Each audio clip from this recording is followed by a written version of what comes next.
Subscribe now and press the bell icon. Never miss an update.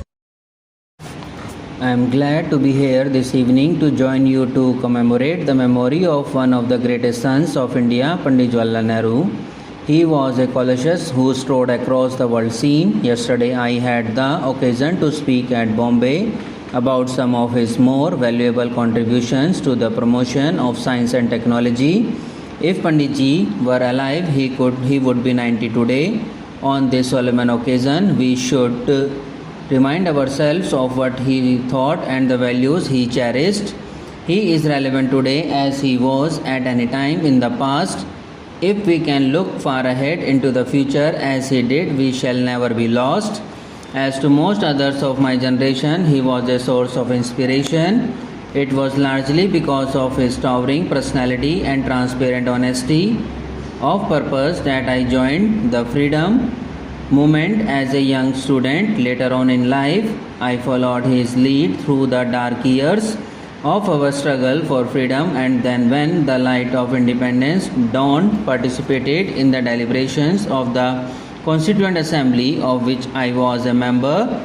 His invaluable contribution to the constitution making process is part of our history and partly portrays the character of this great democrat, liberal in thought and action and true to the best of our ancient traditions. Later I came into very close contact with Pandit Ji in 1951 when he nominated me a member of the working committee of the then Indian National Congress.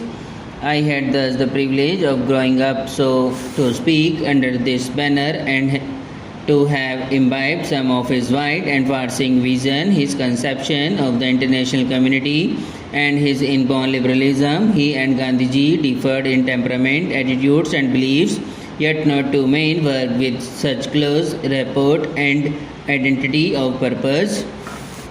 He was a great patriot with all-pervading love for the land of his birth and a burning desire to give his all for his motherland. This sterling quality led Gandhiji to remark on one occasion almost 50 years ago that the nation was safe in his hands, co-workers and co-partners in the joint struggle for independence. With quite often differences between them, it was possible for the great Mahatma to pay Jawaharlal Ji this handsome tribute. He says that he does not understand my language as such. Nehru was brave, chivalrous, hardworking, a thinker and writer, a man of action, never lacking in leadership, impatient perhaps with indecision and inaction. He was always tolerant of another person's point of view. This quality to once singled him out as a true democrat. His vitality of mind and body was amazing. He had a consistency of outlook which became a consistency of vision. He understood the world as few others did in contemporary history.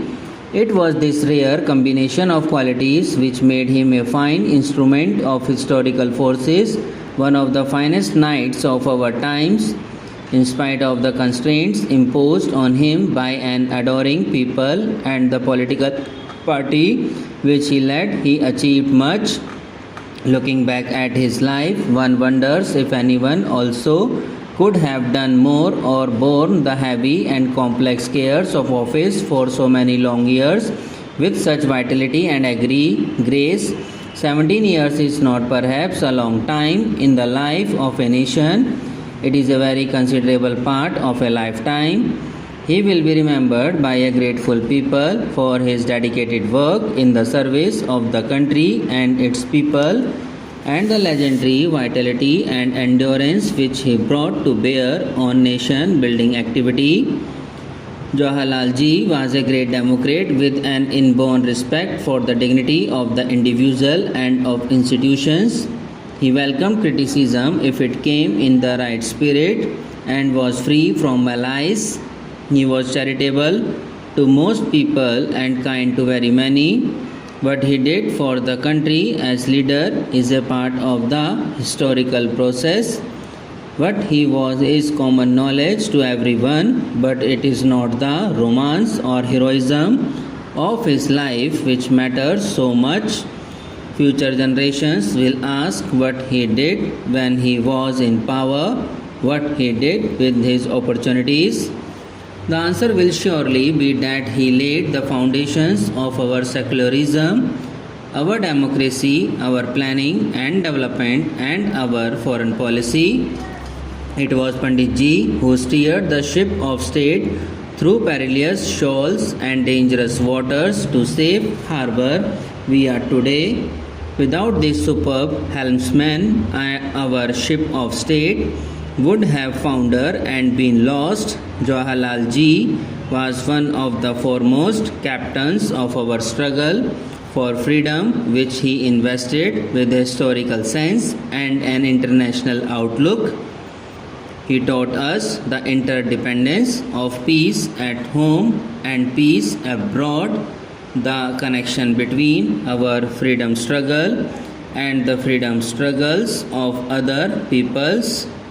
He understood the importance of social and economic change and initiated the processes of that change for us.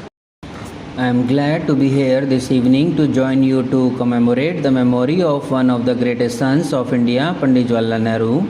He was a Colossus who strode across the world scene. Yesterday I had the occasion to speak at Bombay about some of his more valuable contributions to the promotion of science and technology. If Pandit Ji were alive, he would be 90 today. On this solemn occasion, we should remind ourselves of what he thought and the values he cherished. He is relevant today as he was at any time in the past. If we can look far ahead into the future as he did, we shall never be lost. As to most others of my generation, he was a source of inspiration. It was largely because of his towering personality and transparent honesty of purpose that I joined the freedom movement as a young student. Later on in life, I followed his lead through the dark years of our struggle for freedom, and then when the light of independence dawned, participated in the deliberations of the Constituent Assembly, of which I was a member. His invaluable contribution to the constitution making process is part of our history and partly portrays the character of this great democrat, liberal in thought and action and true to the best of our ancient traditions. Later I came into very close contact with Pandit Ji in 1951 when he nominated me a member of the working committee of the then Indian National Congress. I had thus the privilege of growing up, so to speak, under this banner and to have imbibed some of his wide and far-seeing vision, his conception of the international community and his inborn liberalism. He and Gandhiji differed in temperament, attitudes and beliefs, yet not two men were with such close rapport and identity of purpose.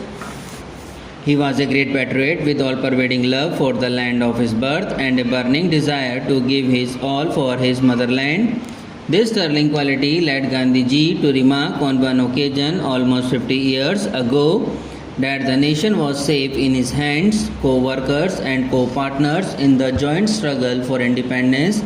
With quite often differences between them, it was possible for the great Mahatma to pay Jawaharlal Ji this handsome tribute. He says that he does not understand my language as such. Nehru was brave, chivalrous, hard-working, a thinker and writer, a man of action, never lacking in leadership.